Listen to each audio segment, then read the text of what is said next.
बिस्मिल्लाहिर्रहमानिर्रहीम। अस्सलाम वालेकुम स्टूडेंट्स। आज हम 11 चैप्टर में ये एक प्रूफ करने लगे हैं C P minus C V equal to R. C P क्या है? Molar specific heat at constant pressure. और सी वी क्या है? Molar specific heat at constant volume. इन दोनों का डिफरेंस जो है वो जनरल गैस कांस्टेंट आर के इक्वल आता है। जैसे बुक में आप आर्टिकल देखें, ये आर्टिकल जो है इम्पोर्टेंट है, लाहौर बोर्ड में, गुजरांवाला बोर्ड में लॉन्ग क्वेश्चन में आ चुका है, ठीक है। और ये शॉर्ट क्वेश्चन में भी आ सकता है। एमसीक्यूज भी कुछ आ चुके हैं जो मैं लास्ट पे, इस लेक्चर के लास्ट पे आपसे डिस्कस करूँगा। 2-3 एमसीक्यू जो लाहौर बोर्ड में आ चुके हैं, एमडी कैट ई कैट में आ चुके हैं, ठीक है जी। चलें, अच्छा, आप जानते हैं कि जो फर्स्ट लॉ ऑफ थर्मोडायनेमिक्स है,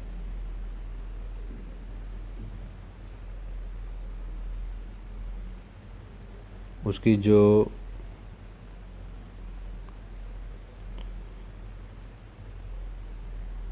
बेसिक फॉर्म है Q is equal to delta U plus W, ऐसा ही है। बेसिक फॉर्म ये है फॉर या at constant volume. Constant volume पे उसकी फॉर्म क्या हो जाएगी? Q, एक तो उसके साथ V लगा दे, delta U plus zero. Zero कैसे? वो साइड पे मैं कर देता हूँ। आप ये देखें कि जो वर्क है उसका फार्मूला होता है P डेल्टा V। थर्मोडायनेमिक्स में जो वर्क हम कहते हैं वॉल्यूम एक्सपेंशन के ज़रिए प्रेशर अप्लाई करके वॉल्यूम में जो एक्सपेंशन होती है वो वर्क, चूँकि हम कह रहे हैं कांस्टेंट वॉल्यूम, तो वॉल्यूम में चेंज नहीं आएगा। कांस्टेंट वॉल्यूम से मुराद ये है कि चेंज नहीं आना। जब वॉल्यूम में चेंज नहीं है तो वर्क कितना होगा? ज़ीरो, ठीक है। तो हमने वर्क को ज़ीरो पुट कर दिया। सी क्यू जो है इसको सी डेल्टा टी पुट कर दें, और चूँकि कांस्टेंट वॉल्यूम पे आप हीट सप्लाई करें तो सी वी डेल्टा टी, इसको इक्वेशन 1 कह दें। ये कल भी बात हुई थी कि जो Q है वो डायरेक्टली प्रोपोर्शनल है चेंज इन टेम्परेचर के। जितना ज़्यादा टेम्परेचर चेंज करना है उतनी ज़्यादा हीट रिक्वायर होगी। और यहाँ से इक्वलिटी में आए तो कांस्टेंट जो आता है वो C है, तो इसलिए Q is equal to C delta T, ठीक है, जो हमने यहाँ इसको पुट कर दिया है। अच्छा जी अब ये इक्वेशन 1 है। ये कांस्टेंट वॉल्यूम पे हमने इक्वेशन लिखी है फर्स्ट लॉ ऑफ थर्मोडायनेमिक्स की। तो कांस्टेंट प्रेशर पे क्या होगा? At constant pressure, constant pressure पे फर्स्ट लॉ ऑफ थर्मोडायनेमिक्स की वही फॉर्म है जो चलती है, Q is equal to delta U plus W। Q को आप पुट करें C डेल्टा T, जैसे पहले स्टेप में किया, यहाँ बस P लगा दें। जब प्रेशर कांस्टेंट रख के आप हीट सप्लाई करते हैं तो इंटरनल एनर्जी भी चेंज होती है और वर्क भी चेंज होता है, P डेल्टा V। इसका नाम रखते हैं इक्वेशन 2। इस इक्वेशन में 2 में इक्वेशन 1 से डेल्टा U की वैल्यू उठा के इस इक्वेशन 2 में पुट कर दें। Put the value of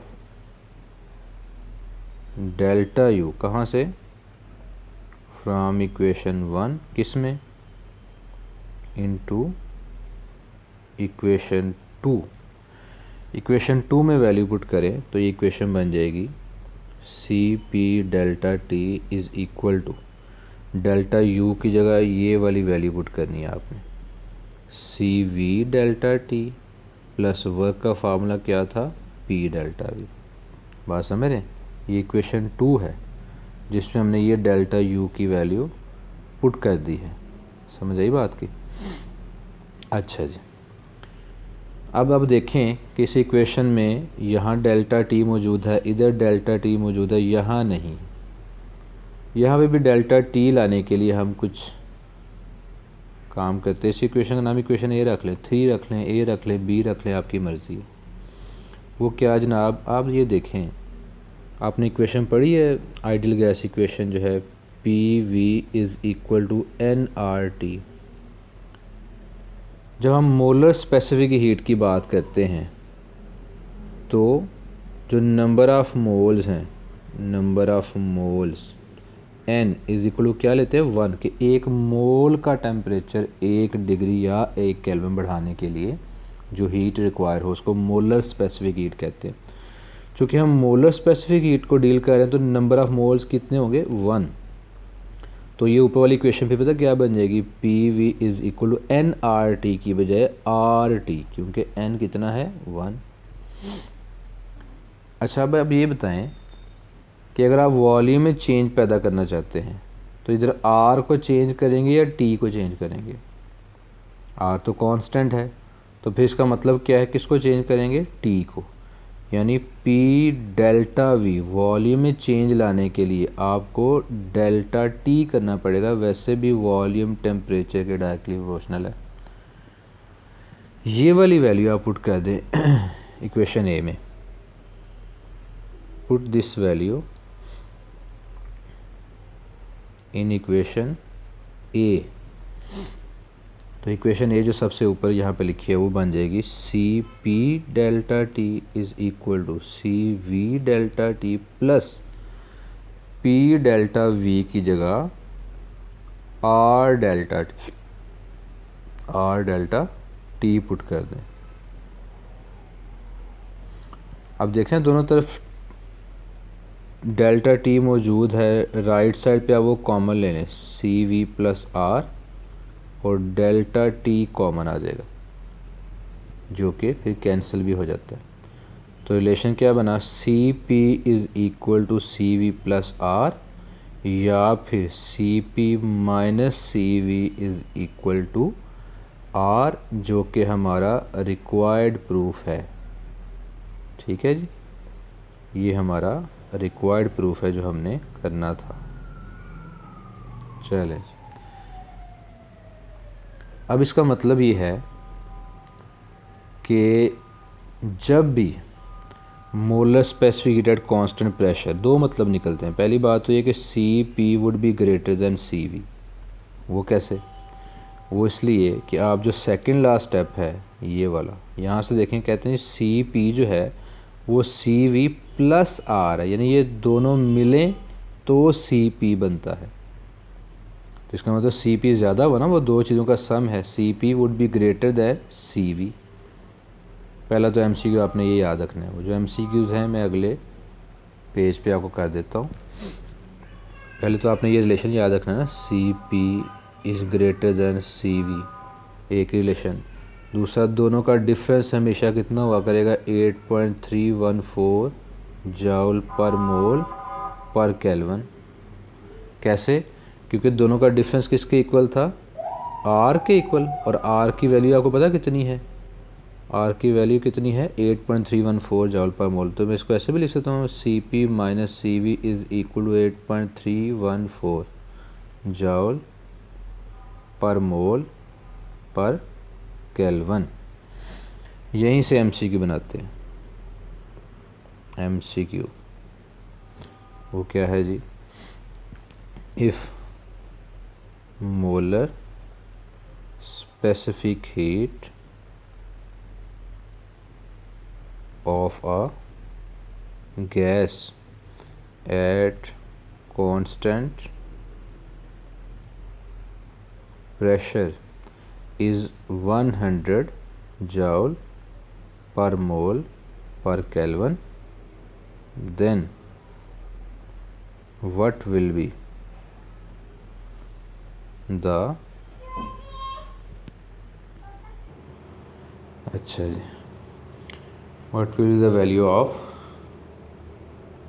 CV? CV means molar specific heat at constant volume. ये ऑप्शन 100 यूनिट सबका जूल पर मोल पर kelvin, 92 almost joule per mole पर केल्विन, सी ऑप्शन। 108 ऑलमोस्ट पर मोल पर केल्विन। डी ऑप्शन 8.314 जॉल पर mole पर kelvin. क्या answer आएगा जी इसका? वीडियो पॉज करके तो फिर आप ज़रा गौर कर लिया करें, ठीक है जी। तो आंसर इसका क्या आएगा? ऑलमोस्ट 92। वो कैसे? C P minus C V is equal to R. आपने सी वी मालूम करना है, सी वी उधर ले जाएं, तो C P minus R. C P चूँकि 100 है और आर की वैल्यू 8.314, इसको 8 समझ लें तकरीबन, तो 100 में से 8 माइनस कर दे, तकरीबन 92 वैल्यू आ जाएगी। 91 पॉइंट समथिंग आनी है ना, 7 के करीब, आलमोस्ट उसको 92 कह लें आप। ठीक हो गया ना?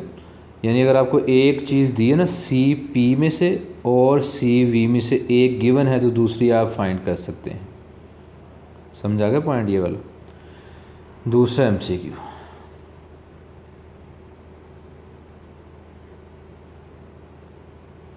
दूसरा एमसीक्यू इसका यूनिट का भी पूछा जा सकता है, जो मैंने आपको बता दिया, ठीक है ना। यूनिट कैसे वैसे निकाल सकते थे, मैं वो भी समझा देता हूँ आपको।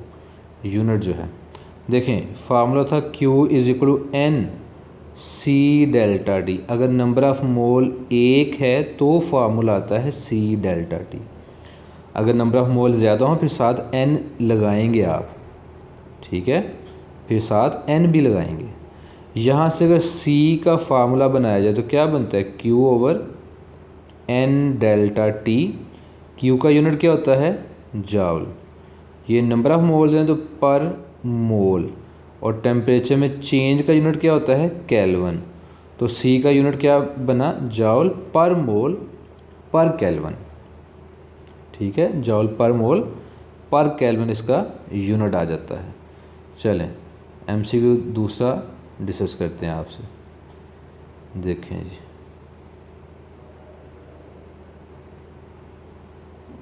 सेकंड एमसीक्यू लें जी। अच्छा जी, सेकंड एमसीक्यू ये था कि if molar specific heat at constant volume for a gas is 3R/2,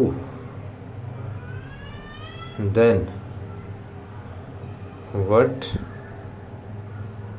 will be the value of CP? ये एमडी कैट का एमसीक्यू है। असल में मोनोएटॉमिक गैस के लिए जो CV है ना वो 3/2R होता है, ठीक है, या जिसको मैंने ये लिखा है 3R/2। तो CP की वैल्यू आपने फाइंड करनी है। किसकी वैल्यू फाइंड करनी है? CP की। ये आपका एमसीक्यू है। ए ऑप्शन है 5/2R, बी ऑप्शन है 7/2R, सी ऑप्शन है 1/2R, डी ऑप्शन है 3/2R। CP की वैल्यू क्या होगी?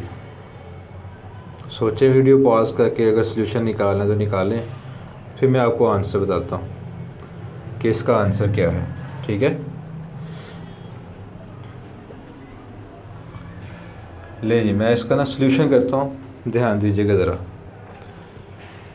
आपने वो जो इक्वेशन थी CP minus CV is equal to R, find क्या करना है? CP। तो CP को यहाँ रखें, उधर जाके क्या बन जाएगा? CV plus R। CV की क्या वैल्यू बताई गई है? 3R/2। ये क्या है? Plus R। एलसीएम क्या आया? 2। इधर ऊपर 3R प्लस 2R, सही है। तो CP का आंसर क्या है जी?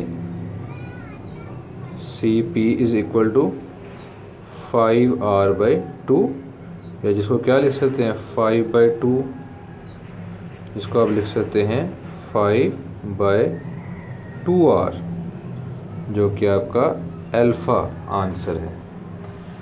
अब देखें ये MD-CAT में MCQ आया, अगर थोड़ी सी कोशिश करें तो आप सॉल्व कर सकते हैं। ठीक है, इन MCQs का आप स्क्रीनशॉट ले सकते हैं, इन पे गौर करें, और भी इससे मिलते जुलते MCQ जो हैं वो पूछे जा सकते हैं।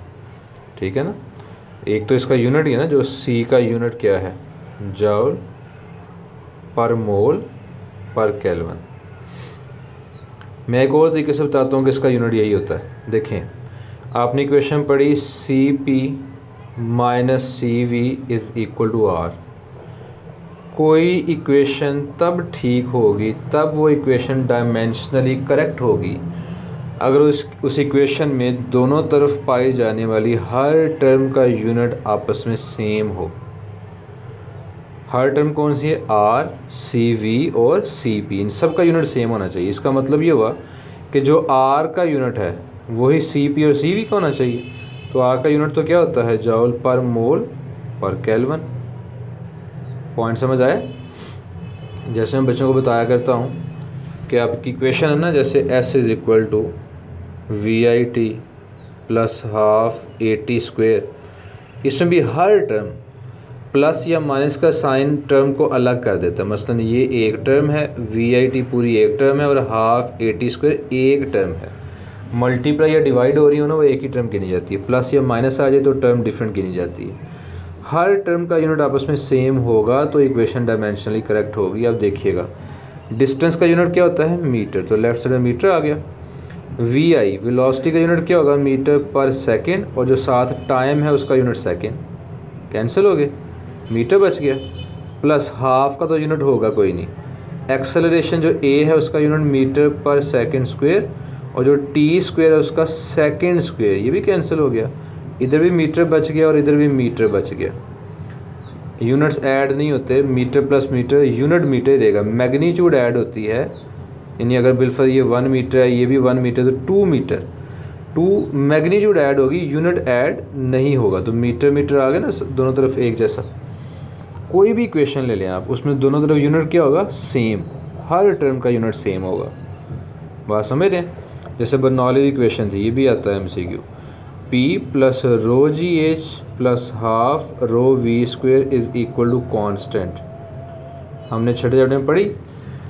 MD-CAT का MCQ पता क्या है, मैं MCQ लिख देता हूँ। What is the unit of constant in Bernoulli's equation. Bernoulli's equation में कांस्टेंट का यूनिट क्या है। ठीक है, ऑप्शन A पास्कल है, B ऑप्शन, न्यूटन है, C option, newton metre square है, D ऑप्शन, कोई यूनिट नहीं, नो यूनिट। तो मैंने जैसे बताया कि कोई इक्वेशन डायमेंशनली करेक्ट तब होगी जब उसमें दोनों तरफ पाए जाने वाली हर वैल्यू का यूनिट क्या हो, सेम। जैसे कि यहाँ पे जो प्रेशर का यूनिट है वही ρGH का, और वही हाफ ρV² का यूनिट होना चाहिए। ये चीज़ साबित करते हैं कि इन सब का यूनिट सेम है। ρGH plus half ρV² is equal to constant. Pressure का यूनिट क्या होता है, न्यूटन पर मीटर स्क्वायर। प्रेशर का आ गया, तीनों को अलग अलग कर लेते हैं। चलें, ρGH को मैं लिख सकता हूँ मैस ओवर वॉल्यूम और साथ GH। हाफ रो को मैस और वॉल्यूम साथ V² और सामने कांस्टेंट। अच्छा, मैस का यूनिट क्या होता है, किलोग्राम, वॉल्यूम का मीटर क्यूब, G का मीटर पर सेकेंड स्क्वायर, हाइट का मीटर। ये 2 मीटर किससे कैंसिल हो जाएंगे, बल्कि आपने इसको भी सिंपलीफाई कर लें। यहाँ ये मीटर क्यूब के साथ कैंसिल, बचेगा क्या, किलोग्राम पर मीटर पर सेकंड स्क्वायर। इस न्यूटन पर मीटर को भी सिंपलीफाई कर लें। न्यूटन किसके इक्वल होता है, किलोग्राम मीटर पर सेकंड स्क्वायर और साथ पर मीटर स्क्वायर। तो ये 1 मीटर कैंसिल हो, क्या बचेगा, किलोग्राम पर मीटर पर सेकंड, पर सेकंड स्क्वायर, सॉरी। अच्छा, तीसरी चीज़ का यूनिट भी साबित करते हैं। हाफ का तो यूनिट कोई नहीं होगा, मैस का किलोग्राम, वेलोसिटी का स्क्वायर है तो मीटर स्क्वायर पर सेकंड स्क्वायर, और नीचे वॉल्यूम का मीटर क्यूब, ये मीटर स्क्वायर क्यूब से कैंसिल, क्या बचा, किलोग्राम पर मीटर पर सेकंड स्क्वायर। तो देखें तीनों का यूनिट सेम आ गया, किलोग्राम पर मीटर पर सेकंड स्क्वायर, किलोग्राम पर मीटर पर सेकंड स्क्वायर, किलोग्राम पर मीटर पर सेकंड स्क्वायर। कोई भी इक्वेशन तब डायमेंशनली सही होती है जब उसमें दोनों तरफ पाए जाने वाली हर चीज़ का यूनिट आपस में क्या हो, सेम। तो C P minus C V जो था,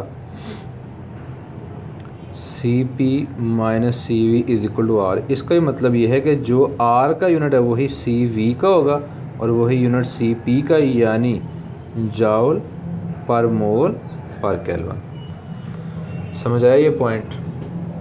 चलें, आज के लिए इतना ही बहुत है, बाकी इंशाल्लाह नेक्स्ट लेक्चर में पढ़ेंगे। और मैं कोशिश करूँगा छुट्टियों में भी एक एक लेक्चर कम से कम रोज़ाना आता जाए। आप इस प्रूफ का भी स्क्रीनशॉट ले सकते हैं, बुक में काफ़ी स्टेप्स मिसिंग है, तो वो और से पढ़ लीजिएगा, देख लीजिएगा, इंशाल्लाह समझ आ जाएगी। बहुत शुक्रिया बेटा, अल्लाह हाफिज़।